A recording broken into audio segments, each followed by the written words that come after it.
Hi, this is discussion 6-1, Intro to Kinetics. All right, so what is kinetics? Kinetics is the study of reaction rates.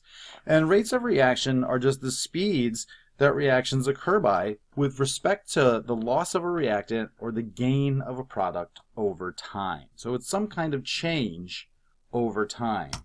It's important to note that rate and time are not the same thing.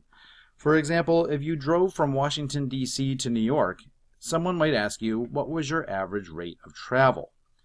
Now, if you told them six hours, you wouldn't be giving them an accurate measure of rate. If you wanted to answer their question properly, you would have to say that I was driving at about 70 miles per hour. So if we want to represent rate mathematically, it'll always be some kind of change divided by a unit of time. So in the driving example, the change is the number of miles driven, and the time is the amount of time it took me to drive that distance. So there's several factors that we can influence to change the rate. One is changing the temperature of reaction or changing the concentration of the reactants. We can change the amount of surface area for solid reactants, or we could add a catalyst. All right, so let's look at catalysis. So a catalyst is just a substance that's added to a reaction, which itself does not change during the reaction, but it creates a new reaction pathway with a lower activation energy. And the activation energy is the amount of energy required to initiate a reaction. A good example to think about the definition of activation energy is lighting a fire in a fireplace. When I throw the wood in the fireplace, it doesn't just automatically light up and start a reaction. I actually have to put energy into that system in order to get the reaction started, and that is what the activation energy is. So we can look at the effect of a catalyst on a reaction by looking at a potential energy profile. This is just a graph that shows energy in the y-axis and the time of the reaction, or just time, in the x-axis. If we look here, we have the reactants, and the reactants have a particular amount of energy. Now, in order to get the reaction going, we have to input energy, and that is the activation energy. Once we satisfy the activation energy, the reaction proceeds, and we're left with products. Now, if we look at adding a catalyst, the catalyst doesn't change anything about the reaction. It doesn't change the difference between the energy of the reactants to the products. All it does is lower the activation energy. So the catalyzed reaction will just have a lower hump for activation energy. All right, so collision theory explains how at the molecular level reaction rate can be influenced, and it has three main factors. One is that reactants have to collide, which is pretty obvious. They also have to collide with sufficient energy. In other words, they have to be traveling fast enough when they slam into each other to produce an effective collision. They also have to collide in the correct orientation. And as the number of successful collisions increases, the reaction rate will also increase. So here's just a visual representation of that. If the reactants are moving too slowly, when they collide, they will just bounce off from each other and you won't get a reaction. If they're not facing in the proper direction, when they collide, they will bounce off from each other again and you won't get a reaction.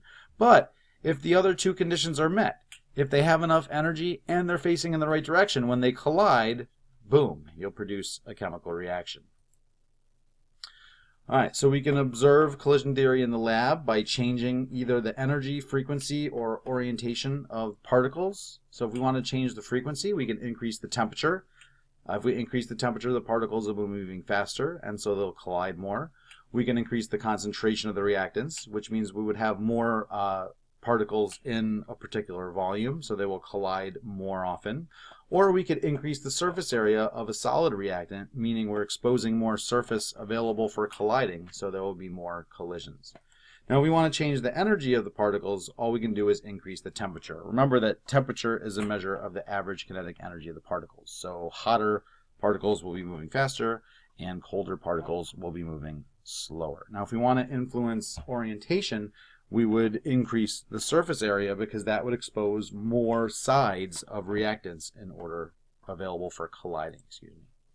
So if we increase the temperature, the particles will be moving faster, which will increase the rate for two different reasons. One, there will be more collisions just by the nature of the particles moving faster, and each collision will have higher average energy, and so you'll have a greater proportion of successful collisions. If we increase the surface area, more surface is exposed to react, and so you'll have more collisions. If we increase the concentration, there'll be more particles per unit volume, and so you'll have more collisions. And if we add a catalyst, we'll reduce the energy required for a collision to be successful. So Maxwell-Boltzmann diagrams are graphs that are used to show the relative number of particles with a certain kinetic energy. So here we have a Maxwell-Boltzmann diagram. You see on the y-axis it's the number of molecules, and on the x-axis it's kinetic energy. So what we have here are two different Maxwell-Boltzmann curves for the same sample. The only difference between them is one of them is at a colder temperature and the other is at a warmer temperature. So when we look at the graph, we see that the high temperature curve has a lot more fast-moving molecules or atoms than the low temperature curve. Right? So remember, this is the number of particles, and as we move to the right, we're increasing the amount of the kinetic energy.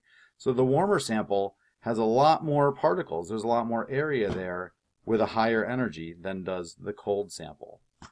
Right? So when we change the temperature, from the cold to the warm, the curve will kind of fatten up a little bit, and it'll move down to the right to show that there's a greater proportion of molecules with a higher kinetic energy. So why would the area under the curve always be the same under a Maxwell-Boltzmann diagram? Well, if we're looking at those two, again, it's the same sample. So they both contain the same number of molecules. The only difference is the temperature or the amount of energy they possess.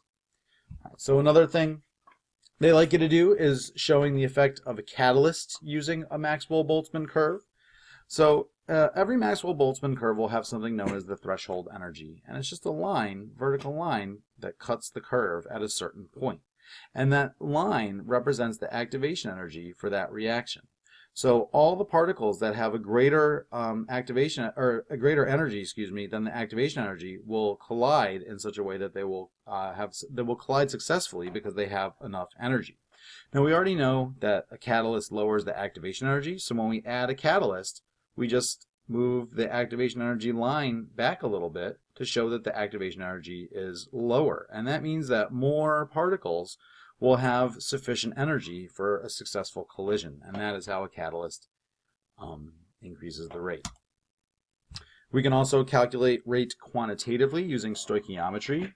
So if we look at this generic equation, A plus 2B making C, we know that 1 mole of A is lost for every 1 mole of C that is formed. And 2 moles of B are lost for every 1 mole of C that is formed. So the rate will be the rate of loss of A, which is the same as 2 times the rate of loss of B, which will equal the rate of gain of C. So if the rate of loss of A is 1 molar per second, or 1 mole per liter per second, then the rate of gain of C will also be 1 mole per liter per second, because for every 1 mole of A we lose, we gain 1 mole of C. And if the rate of gain of C is 4, what's the rate of loss of B? Well, because 2 moles of B are lost for every unit time compared to 1 mole of C gained, that means that in order to produce C, B has to be being consumed at twice the rate that C is being produced. So the rate of loss of B will be 8 moles per liter per second. All right, so take a moment and pause the video and practice with this example.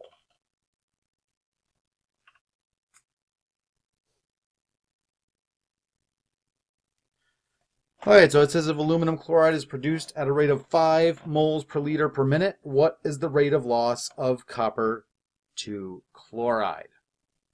Okay, so we're just going to use the equation and make a stoichiometric conversion factor. So when I plug in the numbers, I start with 5 moles per liter, or moles per liter per second. It actually should be per minute, of aluminum chloride. And the rate of loss of copper to chloride is compared to the rate of gain of aluminum chloride is 3 to 2. So I multiply by that conversion factor, and I get the rate of loss of copper to chloride must be 7.5 moles per liter per second. All right, so we can measure rate in the lab, and a lot of you guys who did your IAs using rate of reaction based IAs probably did one of these things. The one is you can measure a change in concentration over time.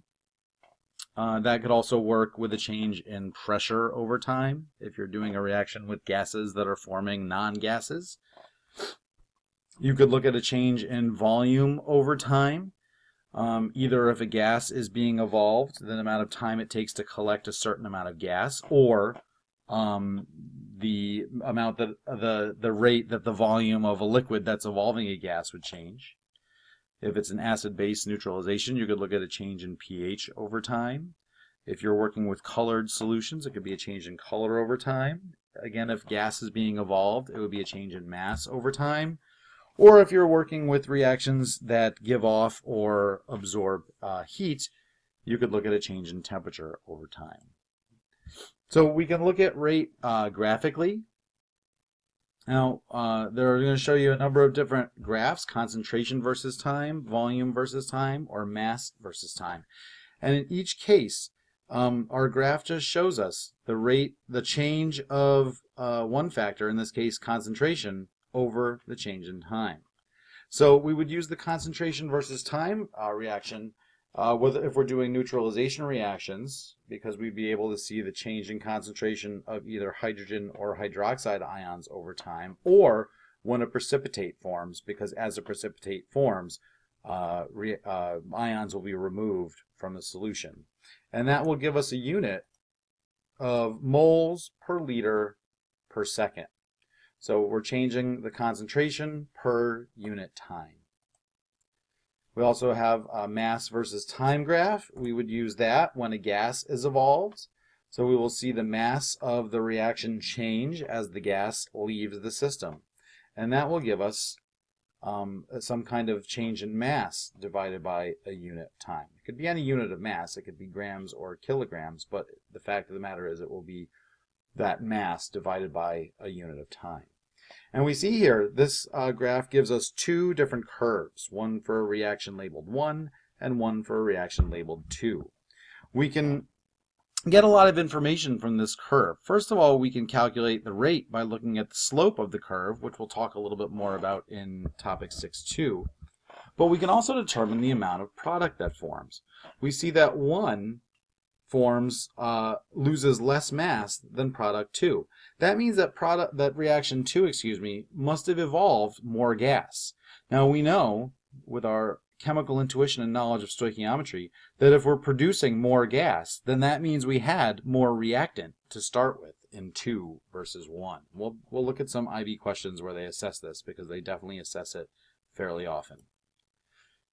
And we can also finally have a graph of volume versus time, and we'll use that when we're evolving a gas and collecting it. And so if we look at the y versus x axis, the unit will just be the volume of carbon dioxide, or the volume of whatever gas we're collecting, divided by time. So an example could be cubic centimeters or cubic decimeters or whatever, divided by time.